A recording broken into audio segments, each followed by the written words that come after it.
Andalusia merupakan titik awal penyebaran Islam di Eropa. Ekspansi pasukan Muslim ke Andalusia merupakan bagian penting dari sejarah penyebaran Islam di dunia. Fase terakhir dan paling menguras tenaga dari operasi militer penting yang dijalankan oleh orang-orang Arab. Andalusia adalah sejarah gemilang kaum muslimin yang berhasil menaklukkan wilayah di bagian benua Eropa yang kemudian diisi dengan tinta emas kejayaan dan keunggulan peradaban. Masa kekuasaan Islam di Andalusia berlangsung kurang lebih 800 tahun, dimulai sejak tahun 711 Masehi hingga 1492 Masehi. Dalam kurun waktu kurang dari 7 abad, Islam telah mencapai puncak kejayaan dan membawa kontribusi yang besar bagi kemajuan dunia di masa depan. Pada masa itu, Andalusia menjadi pusat ilmu pengetahuan dengan berbagai perpustakaan megah dan ulama-ulama yang terkenal. Simbol-simbol Islam tersebar di mana-mana. Kejayaan Andalusia di Spanyol telah memberikan hasil yang luar biasa. Di antara buktinya adalah Masjid Agung di Cordoba, taman-taman kota, Istana Alhambra, Syair Musyahabat, dan Jazal. Lalu, bagaimanakah peradaban Islam di Andalusia bisa runtuh? Negeri kekuasaan Islam yang telah dibangun selama berabad-abad kini hanya menyisakan sejarah. Pada video kali ini, kita akan memahami lebih dalam sejarah peradaban Islam di tanah Spanyol Andalusia.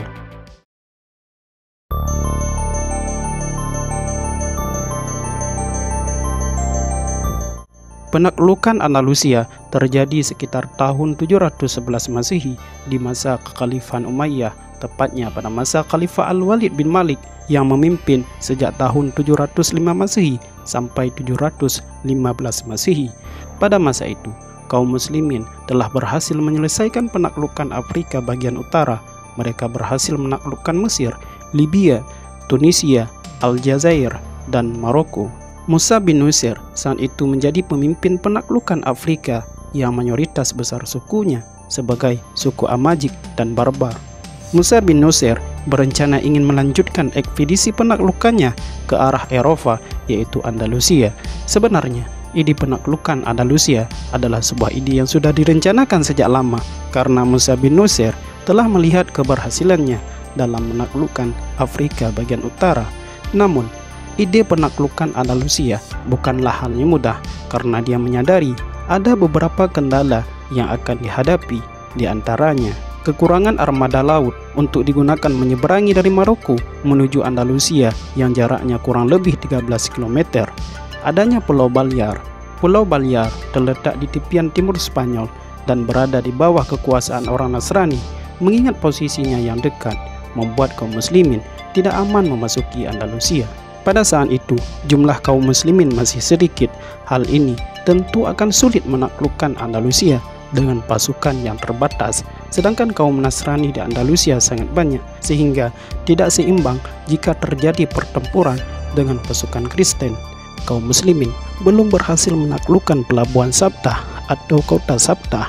Kota Sabtah mempunyai posisi yang strategis dan penting. Namun, kota ini berada di bawah kekuasaan kaum Kristen yang bernama Julian. Julian mempunyai hubungan yang sangat dekat dengan pemimpin Andalusia terdahulu, yaitu Witiza. Kaum muslimin tidak begitu mengetahui letak geografis dan posisi Andalusia dengan jelas. Hal ini tentu akan sulit bagi mereka untuk melakukan penyerangan. Musa bin Nusayr tidak pantang menyerah. Sebagai solusinya, Musa bin Nusayr menyusun beberapa strategi.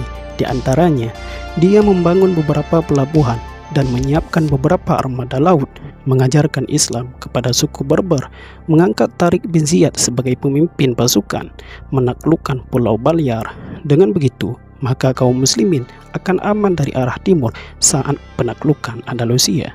Namun, ada dua kendala yang belum bisa diatasi oleh Musa bin Nusayr, yaitu letak geografis Andalusia dan pelabuhan Ceuta atau Sabtah yang masih berada di bawah tokoh Kristen yang bernama Julian. Pelabuhan Sabtah harus diwaspadai karena Julian mempunyai hubungan yang sangat dekat dengan Witiza. Witiza adalah Raja Visigot di semenanjung Liberia sebelum Roderick. Pada tahun 710, Roderick melakukan pemberontakan terhadap pemerintahan Witiza dan Roderick berhasil membunuh Witiza dan merebut banyak harta Witiza. Julian sedang bermasalah dengan Raja Roderick lantaran Florida, anak Julian yang sedang menempuh studi di Liberia, suatu ketika ikut dalam rombongan ke istana Roderick. Terdorong oleh nafsu, lalu Roderick memperkosa wanita itu, didasari oleh pembunuhan Witiza, sahabat dekat Julian, dan Roderick juga telah memperkosa anak Julian. Akhirnya, Julian mulai membuka jalan bagi Islam sebagai upaya balas dendam kepada Roderick. Julian mengirimkan utusannya untuk menemui Tariq bin Ziyad dengan tujuan melakukan negosiasi. Hasil negosiasi itu, Julian akan menyerahkan pelabuhan Sabta kepada pihak kaum muslimin dan akan memberikan informasi terkait bumi Andalusia. Namun sebagai gantinya, Julian meminta seluruh harta dan tanah milik Witiza yang dirampas oleh Roderick diserahkan sepenuhnya kepada Witiza yang seharusnya menjadi hak milik keturunan mereka. Setelah negosiasi selesai, kabar itu pun disampaikan kepada Musa bin Nusayr. Lalu ia mengirimkan utusannya untuk menemui Khalifah Umayyah Al-Walid bin Abdul Malik untuk menyampaikan berita tersebut dan meminta izin kepada Khalifah Al-Walid untuk segera menaklukkan Andalusia. Al-Walid memberikan izin, namun dengan satu syarat, Musa bin Nusayr tidak boleh memasuki Andalusia dengan pasukan yang besar sebelum dia mencobanya dengan pasukan yang kecil. Al-Walid khawatir bisa saja informasi yang diberikan oleh Julian adalah informasi bohong atau sebuah jebakan bagi kaum muslimin. Setelah mendapatkan izin dari Khalifah, Musa bin Nusayr mengirim pasukan ekspedisi awal ke semenanjung Liberia. Pasukan ini berjumlah 500 prajurit yang di dalamnya ada 100 penunggang kuda yang dipimpin oleh Tarif bin Malik atau yang lebih dikenal dengan Tarif Abu Zar'ah bin Malik. Tarif bin Malik berangkat dengan menggunakan 4 kapal. Kemudian mereka mendarat di pulau paling selatan semenanjung Liberia, yang kemudian pulau itu dikenal dengan kota Tarifa yang berasal dari nama Tarif bin Malik. Tarif bin Malik segera melakukan penyerangan ke daerah-daerah terdekat dari tempat mereka berlabuh. Ekspedisi ini sukses dijalankan oleh Tarif bin Malik dan mereka berhasil membawa harta rampasan yang banyak dan informasi-informasi penting terkait Andalusia. Berkat informasi itu, Musa bin Nusayr menyiapkan 7.000 pasukan untuk memulai misi penaklukannya di bawah pimpinan Tariq bin Ziyad. Pada tahun 711 Masehi, bertepatan pada bulan Sya'ban, pasukan Muslim gelombang kedua yang terdiri dari 7.000 prajurit bergerak menuju Andalusia dan mereka menyeberangi selat yang kemudian dikenal dengan Selat Jabal Tariq, sehingga pasukan ini tiba dan berhenti di sebuah gunung yang saat ini dalam bahasa Spanyol menyebutnya Jabal Tariq. Kemudian Tariq bin Ziyad bergerak menuju sebuah kawasan Jazirah Al-Qandra dan di sana pasukan Muslim berhadapan dengan pasukan Kristen. Tariq menawarkan kepada mereka untuk masuk Islam. Jika mereka menolak, maka harus membayar pajak atau pilihan terakhir, yaitu berperang. Namun pasukan Kristen memilih untuk berperang. Lantas terjadilah pertempuran yang sengit dan pada akhirnya dimenangkan oleh pihak pasukan Muslim. Panglima pasukan Kristen yang bernama Tadmero mengirimkan surat kepada Roderick yang berisi meminta bantuan. Roderick mengabaikan permintaan bantuan lantaran dia mengira itu hanyalah penyerangan biasa. Namun ketika Roderick mendengar kabar bahwa pasukan Muslim bergerak menuju Cordoba, Roderick akhirnya menyiapkan pasukannya yang dipimpin oleh keponakannya yang bernama Pince. Namun pasukan ini juga berhasil dikalahkan oleh pihak kaum muslimin dan panglima perang Pince juga terbunuh dalam pertempuran itu. Setelah mendengar kabar kekalahan pasukan Kristen, Roderick mengumpulkan 100.000 prajurit di bawah kepemimpinannya dan pasukan ini berangkat dari utara menuju selatan. Sementara itu, pasukan Muslim yang hanya berjumlah 7.000 orang. Lalu Tariq bin Ziyad meminta bantuan kepada Musa bin Nusayr dan dikirimlah Tarif bin Malik bersama pasukannya yang terdiri dari 5.000 prajurit dan akhirnya pasukan Muslim mencapai 12.000 prajurit. Kemudian Tariq bin Ziyad mengatur strategi dan lokasi yang tepat untuk pertempuran. Menurut Tariq, lembah Bakka adalah lokasi yang tepat karena di sisi kanannya ada gunung yang tinggi dan di sebelah kirinya ada sebuah danau. Pada tanggal 19 Juli tahun 711 Masehi, bertepatan pada bulan Ramadan, terjadilah pertempuran yang sengit dalam sejarah Islam. Pasukan Muslim yang jumlahnya sedikit akhirnya terdesak. Julian dan beberapa anak buahnya menyusup ke barisan lawan dan menyebarkan berita bahwa pasukan Tariq datang bukan tujuan menjajah, tapi untuk menghentikan kezaliman Roderick. Usaha ini berhasil dan sebagian tentara Roderick akhirnya menarik diri dari pertempuran. Akibatnya, barisan tentara menjadi kacau. Hal ini dimanfaatkan Tariq untuk menyusup ke barisan lawan dan berhasil membunuh Roderick. Terbunuhnya Roderick menyebabkan mental prajurit lemah dan patah semangat, sehingga hal ini membuat pasukan Muslim dengan mudah menguasai markas pertahanan mereka. Setahun kemudian, pada tahun 712 Masehi, Musa bin Nusayr membawa 10.000 pasukannya untuk menyusul Tariq di Toledo, yaitu sebuah ibu kota kerajaan Visigot saat itu. Dalam perjalanannya, Musa bin Nusayr berhasil menaklukkan Sidonia, Carmona, dan Sevilla. Sementara itu, Tariq bersama pasukannya telah berhasil menaklukkan kota-kota penting seperti Cordoba, Granada, dan Toledo. Pasukan Tariq dan Musa bertemu di Toledo. Kedua pasukan ini bergabung untuk menaklukkan Écija. Hanya dalam waktu 2 tahun, Tariq dan Musa berhasil menguasai seluruh kota-kota penting di Spanyol, mulai dari Saragossa sampai Safarre. Kemudian, Tariq bin Ziyad diangkat menjadi gubernur Andalusia, sementara bersama Musa bin Nusayr, ia menegakkan hukum-hukum Islam di seluruh penjuru semenanjung Liberia. Pada tahun 714 Masehi, Tariq dan Musa diperintahkan oleh Khalifah untuk kembali ke Damaskus. Setelah Tariq bin Ziyad bertemu Khalifah, ia jatuh sakit dan akhirnya pada tahun 720 ia menghembuskan nafas terakhir. Gelombang perluasan wilayah muncul pada tahun 717 Masehi di masa kekhalifahan Umar bin Abdul Aziz. Yang menjadi target kali ini adalah wilayah yang berada di sekitar pegunungan Pyrenees dan Prancis Selatan. Perluasan selanjutnya dilakukan ke Avignon pada tahun 734 dan ke Lyon pada tahun 743 dan pulau-pulau yang terdapat di Laut Tengah. Dari penyerangan yang dilakukan pasukan Muslim, mereka berhasil menduduki Korsika, Mallorca, Kreta, Sardegna, Rhodes, Siprus, dan sebagian lain wilayah Sisilia. Gelombang kedua terbesar yang dilakukan pasukan Muslim pada awal abad ke-8 ini telah berhasil menguasai seluruh Spanyol dan melebar jauh menjangkau Prancis Tengah dan daerah-daerah penting yang berada di Italia.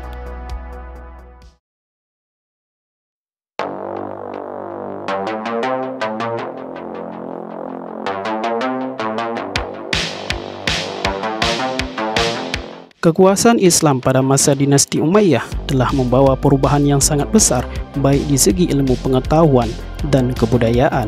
Cordoba adalah salah satu universitas terbesar di Eropa pada abad ke-10. Di sana terdapat perpustakaan yang besar yang kemudian menjadi tujuan pelajar dari seluruh dunia, khususnya Eropa.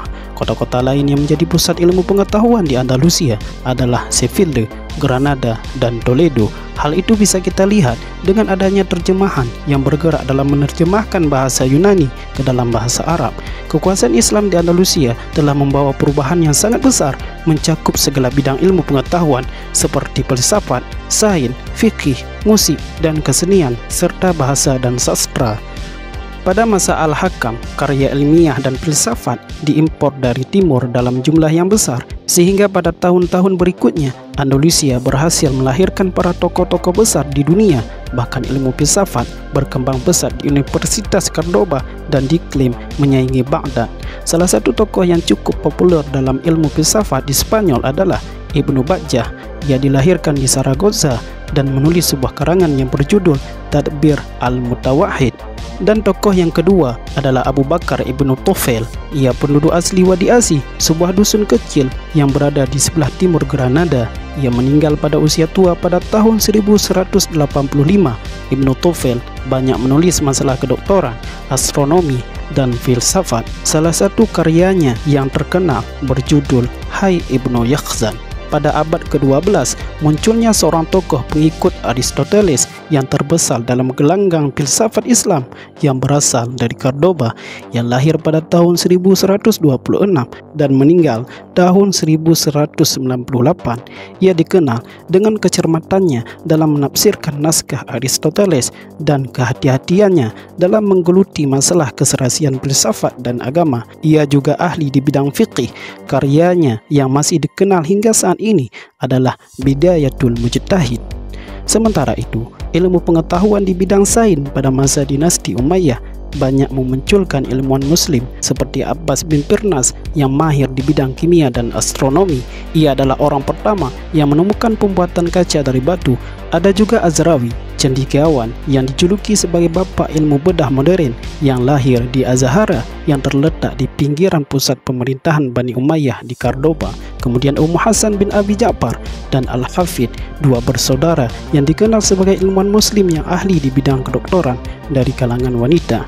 Sedangkan bagian sejarah dan geografi, Andalusia banyak melahirkan pemikir terkenal seperti Ibnu Jubair, Ibnu Battutah, dan Ibnu Khatib. Mereka adalah para tokoh yang ahli di bidang sejarah. Di samping itu, Ibnu Khaldun juga seorang sejarawan Andalusia yang berhasil merumuskan filsafat sejarah. Kemajuan ilmu pengetahuan pada masa dinasti Umayyah khususnya juga didorong oleh perpustakaan yang tersebar di seluruh universitas. Muhammad I bahkan mendirikan perpustakaan terbesar di Andalusia yang kemudian dilanjutkan oleh Abdurrahman III. Abdurrahman III mengumpulkan sejumlah buku dan memberikan perlindungan bagi para ilmuwan yang mempelajari ilmu kedokteran dan ilmu-ilmu kuno. Kemudian pada masa Al-Hakam II, ia meneruskan pembangunan besar perpustakaan Cordoba. Perpustakaan itu dibangun hingga menjadi perpustakaan terbesar di Eropa kala itu. Perpustakaan tersebut memiliki 400 koleksi buku, bahkan mampu menyaingi perpustakaan di Baghdad. Dalam ilmu fiqih, Andalusia termasuk penganut mazhab Maliki, dan orang yang memperkenalkan mazhab Maliki adalah Ziyad bin Abdurrahman. Mazhab Maliki semakin masyhur pada masa Khalifah Amil Hisham bin Abdurrahman. Ulama memperkenalkan materi-materi fikih dari mazhab Maliki. Salah satu ahli fikih dari Andalusia adalah Ummu Al-Hasan. Islam di Andalusia juga mencapai kejayaannya di bidang musik dan kesenian. Salah satu tokoh yang cukup terkenal adalah Hasan bin Napi atau dijuluki dengan Ziryab. Ziryab adalah penyanyi, komposer, guru, matematikawan, dan filosof, dan menguasai berbagai jenis alat musik dengan sangat baik. Ia lahir di Baghdad, Irak pada tahun 789 Hijriah. Ziryab salah satu murid paling berbakat dari Ishaq al-Mawasili yang merupakan musisi terkenal di Baghdad.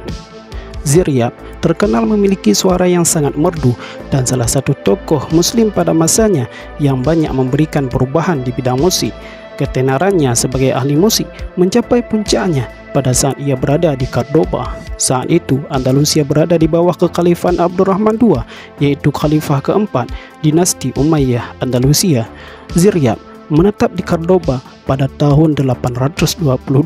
Ia mendapat ketenaran, kemakmuran, serta pengakuan atas bakat seninya yang belum ia dapatkan ketika berada di Baghdad.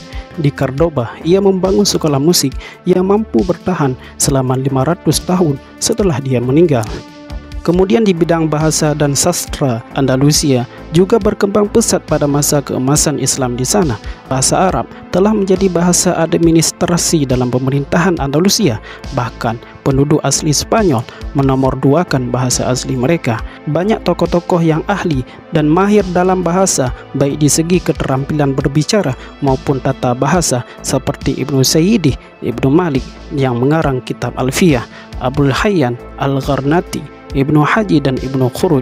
Dengan seiring kemajuan bahasa, sehingga karya-karya sastra mulai bermunculan seperti Al-Fatih Al-Khaqan yang menulis sebuah kitab Khalaid, dan karya Ibnu Rabbi yang berjudul Al-Iqdul Farid, dan Zahkirahji Mahasin Ahlu Jazirah karya Ibnu Bassam.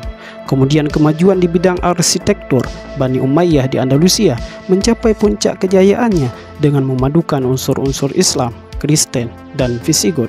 Kemajuan ini ditandai dengan bangunan-bangunan megah seperti istana, masjid, dan tata kota.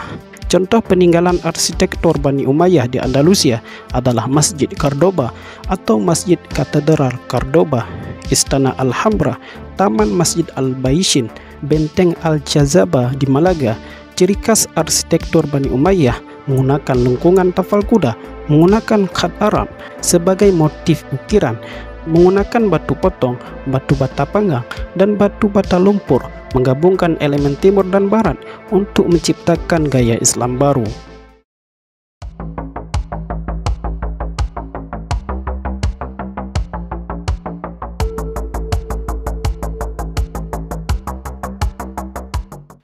Awal mula dari kehancuran Islam di Andalusia dimulai ketika Hisham al-Mu'ayyad Billah naik tahta pada tahun 1976 Hijriah di usianya yang 11 tahun. Ia menggantikan ayahnya Al-Hakam II sebagai pemimpin Bani Umayyah di Andalusia yang ke-10, atau jika dihitung secara kekhalifahan resmi, ada yang menyebutnya sebagai khalifah ketiga. Karena Hisham II masih sangat muda, maka urusan pemerintahan dikendalikan oleh saudara Hakam II, yaitu Mughirah bin Abdurrahman. Namun tokoh ini tak lama memegang kendali. Ia dibunuh oleh kelompok Ja'far bin Utsman yang sejak pemerintahan Khalifah Hakam II memangku jabatan Al-Hajib. Jabatan Al-Hajib dalam ketatanegaraan Bani Umayyah kala itu adalah yang bertanggung jawab terhadap rumah tangga istana. Dalam kehidupan istana Raja Inggris, kita mengenal istilah Kamberlin. Karena khalifah adalah pemegang kekuasaan tertinggi, maka ia harus berhubungan erat dengan para pejabat Al-Hajib.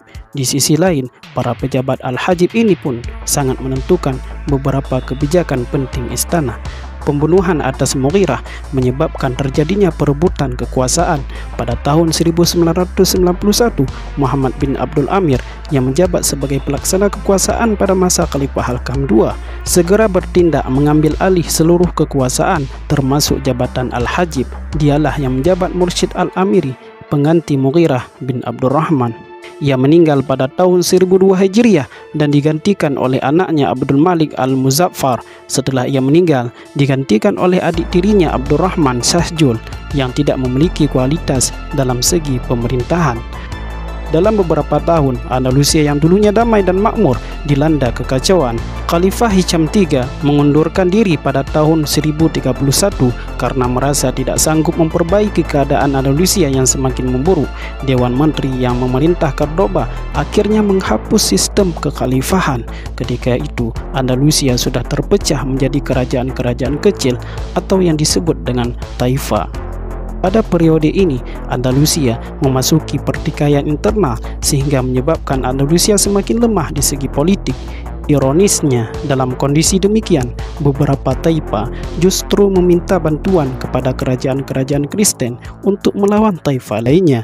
Melihat kelemahan dan kekacauan yang menimpa politik Islam di Andalusia, maka untuk pertama kalinya pada periode ini, kerajaan-kerajaan Kristen mengambil inisiatif untuk melakukan penyerangan. Menyadari situasi yang begitu genting, sejumlah raja-raja taifa meminta bantuan kepada dinasti Morabitun yang berada di Afrika Utara. Pada tahun 1086, pemimpin Morabitun Yusuf bin Tashfin di Maroko diundang oleh para bangsawan Muslim Liberia untuk mempertahankan Liberia dari serangan Alfonso VI, Raja Kastilia dan Leon. Pada tahun ini juga, Yusuf bin Tashfin berhasil mengalahkan pasukan Kristen dengan kemenangan telak dalam pertempuran Zat Laqah. Dinasti Morabitun berperan sangat penting dalam mencegah jatuhnya Andalusia ke tangan kerajaan Kristen di Spanyol.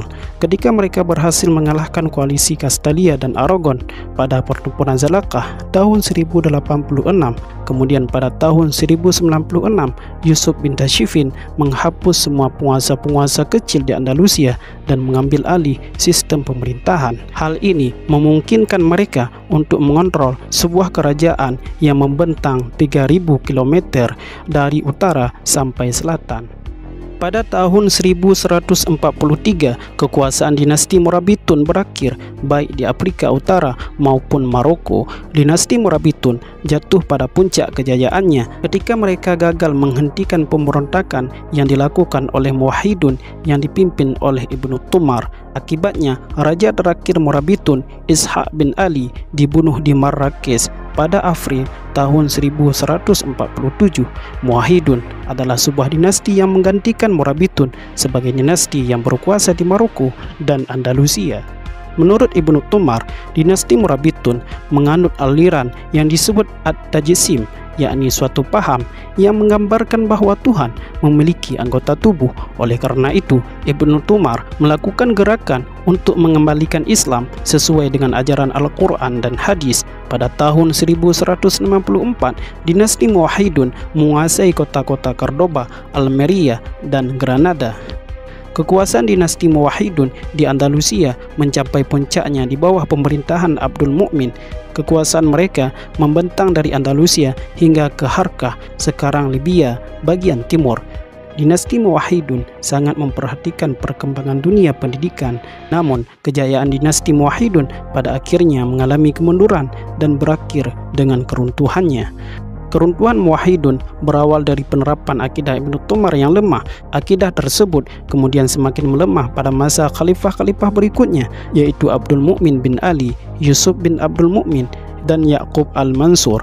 Keruntuhan ini berbanding terbalik dengan masa keemasan yang dicapai oleh Muwahhidun dengan puncaknya pada masa pemerintahan Yaqub al-Mansur. Kekuasaan Muwahhidun mulai berakhir setelah kekalahan pasukannya dalam Perang Al-Iqab. Perang ini berlangsung di Andalusia antara pasukan dinasti Muwahhidun dengan pasukan Kristen. Pasukan Kristen yang terdiri dari pasukan gabungan yang berasal dari wilayah Prancis, Inggris, Jerman, dan Italia. Pasukan dinasti Muwahhidun dipimpin oleh An-Nasir Ibnu Al-Mansur Billah. Jumlah pasukannya sekitar 500.000 orang. Pada tahun 1212 Masehi, pasukan dari dinasti Muwahhidun mengalami kekalahannya di Spanyol. Kekalahan ini berakibat pada pelepasan beberapa wilayah dinasti Muwahhidun di Spanyol pada tahun 1235. Dinasti Muwahhidun kemudian memfokuskan kembali pemerintahannya di wilayah Afrika Utara pada tahun yang sama. Wilayah kekuasaan dinasti Muwahhidun di Spanyol kemudian dikuasai kembali oleh pasukan lokal Muslim. Kondisi ini membuat kekuasaan pasukan Kristen mengalami peningkatan dalam melawan pasukan Muslim di Spanyol. Pada tahun 1238, Cordoba dikuasai oleh penguasa Kristen di Spanyol. Kemudian dilanjutkan dengan diributnya Sevilla pada tahun 1248. Hanya kerajaan Granada yang masih dikuasai Islam yang tersisa di Spanyol pada masa itu. Granada adalah sebuah kerajaan Islam terakhir yang berkuasa di Andalusia. Abu Abdullah Muhammad bin Yusuf bin Nasir adalah penguasa pertama Granada. Dialah yang mendirikan Bani Nasir yang pada akhirnya secara turun-temurun memimpin kerajaan Islam di Granada. Nama lain dari kabilah itu adalah Bani Al-Ahmar yang merujuk pada leluhur Muhammad, yakni Yusuf Al-Ahmar. Setelah jatuhnya kota Cordoba, Granada menyepakati perjanjian dengan kerajaan Kastilia, salah satu kerajaan Kristen yang terkuat di Eropa. Perjanjian tersebut berisikan kesediaan dan ketundukan Granada dengan membayar upeti berupa emas kepada kerajaan Kastilia setiap tahunnya. Timbal baliknya, Kastilia menjamin independensi Granada dalam urusan dalam negeri mereka dan lepas dari ancaman invasi Kastilia. Selain membayar upeti, faktor lain yang membantu Granada terhindar dari penaklukan adalah letak geografisnya. Kerajaan ini terletak di kaki pegunungan Sierra Nevada yang menjadi benteng alami melindungi kerajaan dari invasi pihak-pihak luar. Selama lebih dari 250 tahun, Granada tetap tunduk kepada Kastilia dengan membayar upeti, namun dikelilingi oleh kerajaan-kerajaan Kristen yang tidak bersahabat, tetap saja membuat Granada dalam keadaan terancam. Mereka tidak pernah aman dari ancaman penaklukan. Kemudian pada tahun 1469 terjadilah pernikahan antara Raja Fernando II dari Aragon dan Ratu Isabella I dari Kastilia yang mengisyaratkan serangan terhadap Granada. Rencana penyerangan itu diatur sedemikian rapi dan didanai dengan baik. Mereka mengatur strategi yang tidak bisa ditebak oleh pasukan Muslim. Fernando dan Isabella kemudian meyakinkan Paus Sixtus IV untuk menyatakan perang mereka sebagai perang suci. Kemudian pada tahun 1491, koalisi Aragon dan Kastilia mulai melakukan penyerangan. Sekitar 50.000 prajurit diterjunkan untuk menjatuhkan tembok-tembok kota Granada. Berbulan-bulan, masyarakat diliputi ketakutan yang mendalam selama penyerangan itu. Kemudian di penghujung tahun 1491, ratusan prajurit Muslim gugur saat mempertahankan benteng Granada. Pada 2 Januari tahun 1492, Raja terakhir Granada, Muhammad Abu Abdullah, akhirnya mengibarkan bendera putih sebagai tanda menyerah. Muhammad Abu Abdullah menyerahkan istana dan benteng Granada kepada kekuasaan Kristen. Dengan demikian, maka berakhirlah kekuasaan Islam di tanah Andalusia.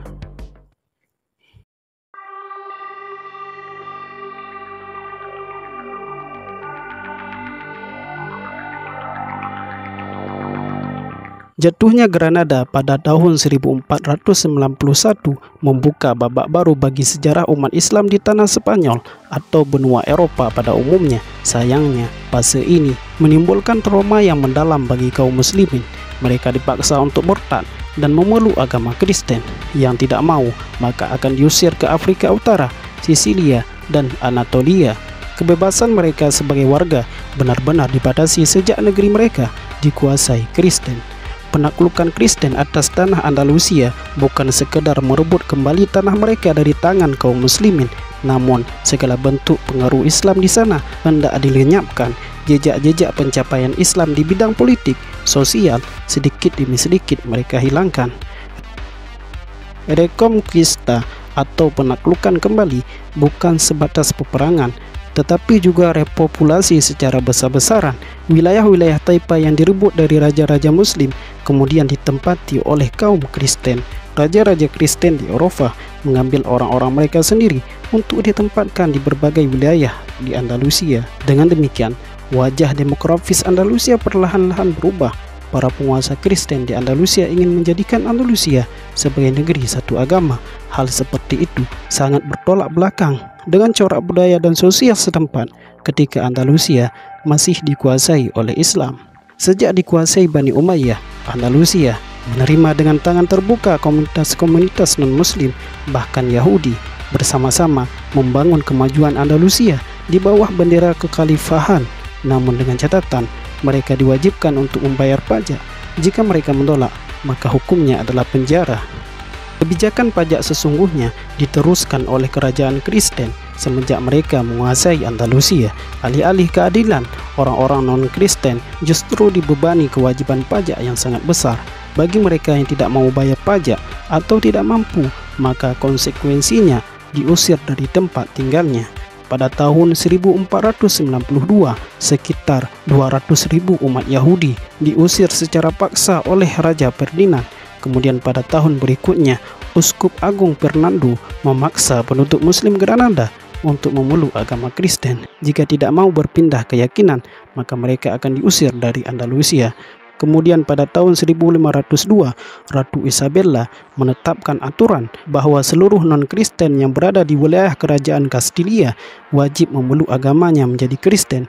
Kewajiban serupa juga ditetapkan oleh Raja Charles V yang berada di wilayah kerajaan Aragon pada tahun 1526.